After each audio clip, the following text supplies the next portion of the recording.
A seismic shift has just rocked the highest echelons of U.S. intelligence. Joe Kent, the director of the National Counterterrorism Center, has resigned effective Tuesday, March 17, 2026. This isn't merely a personnel change, it's an unprecedented public rupture within the Trump administration over the war in Iran. Kent's departure stems from a profound and irreconcilable disagreement with the White House's justification for military action, a stance he articulated in a scathing resignation letter posted publicly. He claims Iran posed no imminent threat to the United States, asserting instead that the conflict was initiated due to pressure from Israel and its powerful American lobby.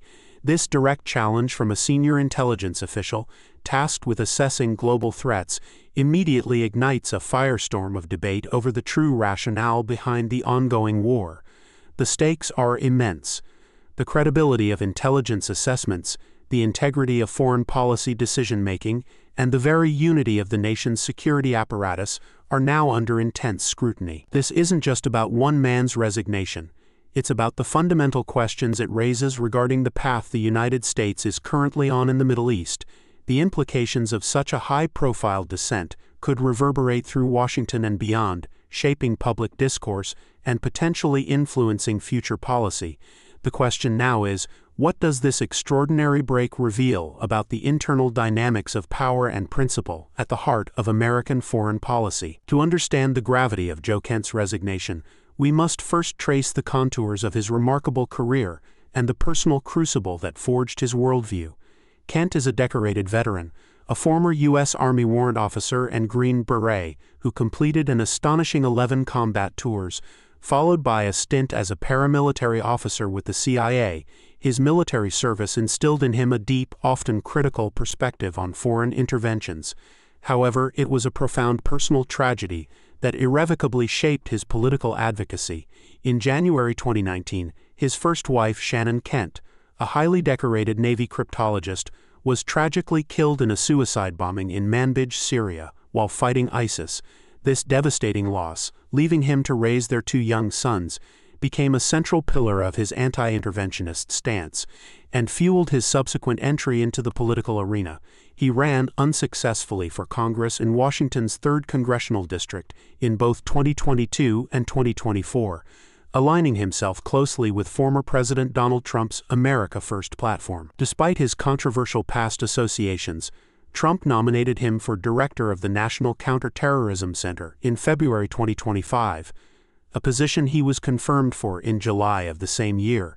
Before leading the NCTC, Kent also served as Chief of Staff to Director of National Intelligence Tulsi Gabbard, another prominent voice critical of prolonged U.S. military engagements abroad.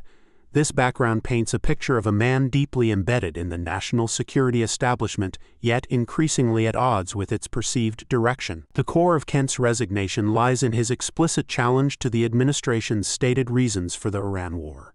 In his public letter, shared widely on X, Kent unequivocally stated, "Iran posed no imminent threat to our nation, and it is clear that we started this war due to pressure from Israel and its powerful American lobby." This assertion directly contradicts the White House narrative and President Trump's own statements. Trump, in response, quickly dismissed Kent's concerns, publicly labeling him weak on security and reiterating that Iran was, in fact, a tremendous threat. The president even took to Truth Social, the platform where he had previously announced Kent's nomination, to further underscore his disagreement.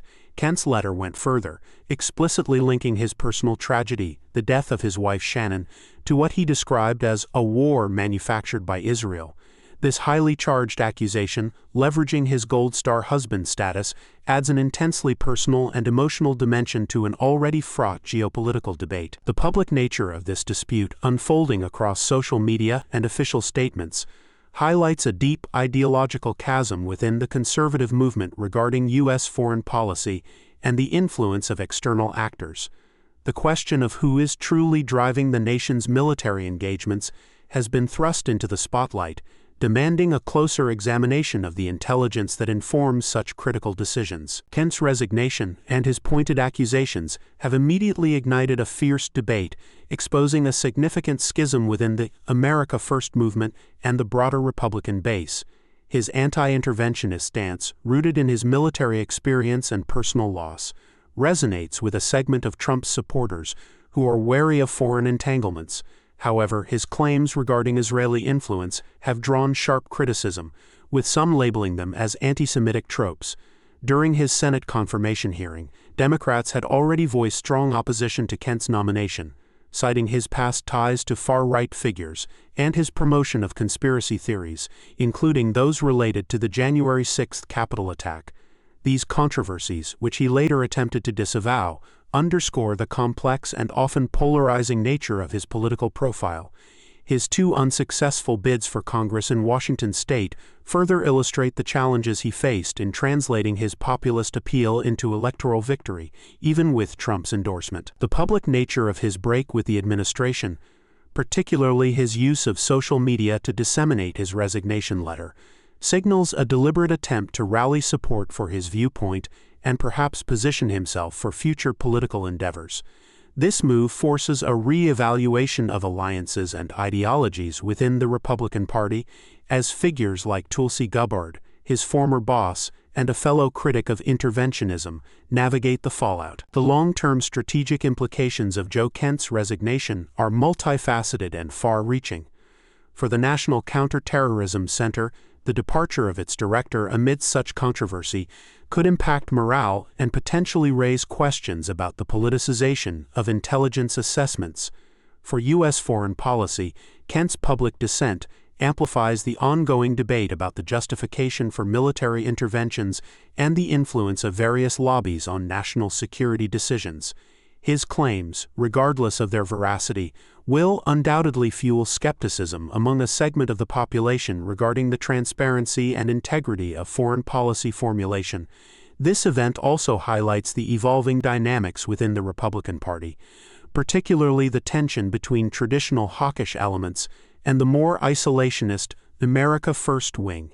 Kent's future political trajectory remains uncertain, but his willingness to publicly challenge a sitting president on a matter of war suggests he intends to remain a prominent, albeit controversial, voice in conservative politics. As the war in Iran continues, the questions raised by Kent's resignation about intelligence, influence, and the true cost of conflict will persist, demanding careful consideration from policymakers and the public alike.